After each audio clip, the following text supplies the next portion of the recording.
Hi, I'm Dr. Dranitsaris, and welcome to Fearless Fridays Power Up Tips. I'm here to talk to you today about what you can do when you suffer from the imposter syndrome that is a result of having a narcissistic wound. Many of you have likely never heard of the narcissistic wound. And if so, you may not realize that it is one of the main reasons why people suffer from the imposter syndrome. It's at the root of many, many feelings of not being good enough, or these conclusions of not being good enough. The narcissistic wound occurs not because of one main trauma, although sometimes it can be a result of a significant emotional event, but mostly it's because of ongoing criticism without positive affirmations, or a rejection that causes deep shame and humiliation in a child. And while the narcissistic wound is often associated with narcissistic personality disorder, it happens to many of us as parents try to be good rather than meeting the needs of their child, or sometimes when they see their child as a reflection of themselves and the thwart their authentic development, really promoting the idea that the way I do it as a parent is right. And if you want to do it any differently, you as a child are wrong. And this causes the child to internalize, as we all do, we internalize this model of right and wrong and end up believing that there is something wrong with us. It's really important to know that the narcissistic stage of development, it's a necessary part of human development. It's that time between the ages of 1 and 3 where the child comes into the I of themselves, meaning, I exist and I am the center of the universe. I'm the center of my universe, and my mother and other people around me are there to meet my needs, and I'm entitled to that. And it's a very sensitive time in human development because it causes parents to experience feelings they don't want to feel, and they try and curb their children's emotional expression, and the number of times that they're told no, and the amount of opposition that goes on during that period. However, if during this period of time the child isn't treated with respect, that they're not honored, that their feelings are not tolerated, they come to a place in themselves where they don't tolerate their own feelings. And if a mother fails to create a secure attachment with their toddler during this stage, if they break it, if they're excessively punitive and cut their child off when the child isn't behaving right, this can really lead them to internalizing this negative mother, that negative voice that we often hear that pops up in our head, and when we talk to ourselves in a way that we never talk to anybody else. So this is what leads to the imposter syndrome and a failure to develop authentically. And really it's a bit of a reversal, because the whole theme of the imposter syndrome is I am not enough, I'm not good enough, when in reality, it's the internalized failure of the mother to be enough for the child to successfully traverse the narcissistic stage of development. This narcissistic wound, it makes us hyper-focused on our faults and imperfections, leaving us feeling like we aren't good enough, like something is missing.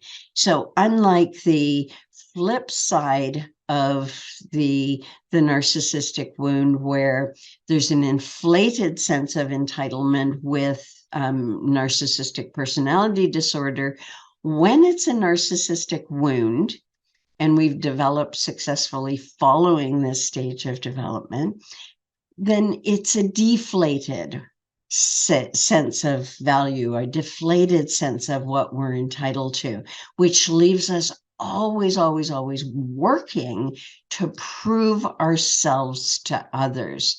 We internalize the messages that we've received and really believe that we're flawed and unworthy, leading to an attachment, a constant need for validation and approval as we seek to get what we didn't get enough of in our childhood, that validation.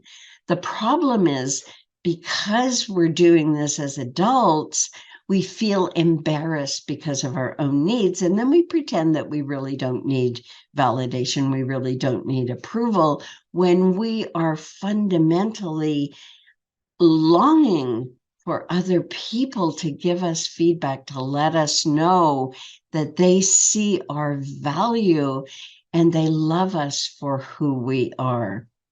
So as a result of failures during this stage, and as a result of carrying this narcissistic wound, we become overly self-critical, obsessing over every mistake and misstep we take, viewing these things as proof of our imperfection and inadequacy.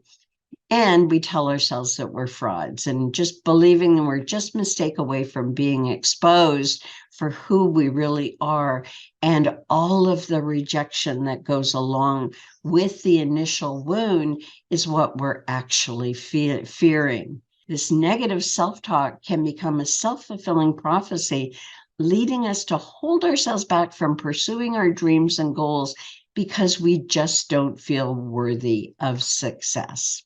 So what do we do when we discover that we have a narcissistic wound? If you're experiencing the imposter syndrome, if you've identified your self-talk as being hypercritical, seeking approval all the time, it's important that you seek help and take this seriously, because this affects every aspect of your life, your relationships, how you feel about yourself, your work, your career, what you will allow yourself to do. Because as we know, those who suffer from the imposter syndrome, they shrink themselves down. They do not expand in their lives because they're afraid of being criticized and that others won't approve of them doing what they actually want to do or behaving the way they want to behave. By understanding the root causes of your feelings and really looking at this as a wound from the past that needs to be exposed, healed, and moved on from, we break free of those incredibly debilitating limitations that we experience with the imposter syndrome, allowing us to work toward and build toward a more positive self-image, to have more accurate self-assessment, to really know and accept that we're a combination of strengths and things that we don't do as well and things that we don't like to do, and we're entitled to not want to do them if we don't want to. Remember, it's normal to experience a narcissistic wound.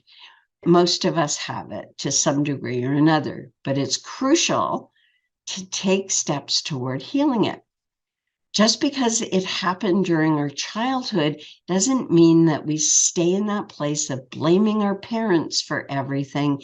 This belongs to us. Our development is our responsibility, and we have to take steps to know where it came from, know where we're stuck, and move ourselves in the direction toward our desired future state. So don't be afraid to seek help and take control of your life. Take responsibility for all of your gifts and talents and all of your wonderfulness. We have more information about narcissism and personality type and the dysfunctions of all of the different personality types. Normal human dysfunction as opposed to personality disorders.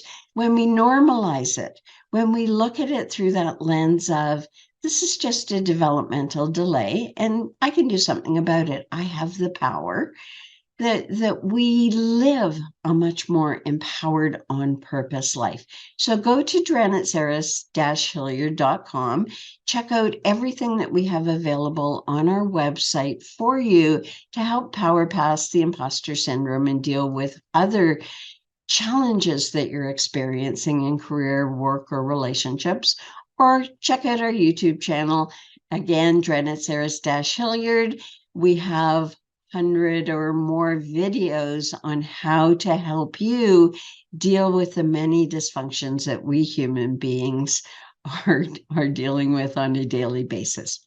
So until next time, thank you so much for joining me today. I'm Dr. Dranitsaris here with you for some tips on how to deal with your narcissistic wound. Should you have one, take care, and I'll see you next time. Bye for now.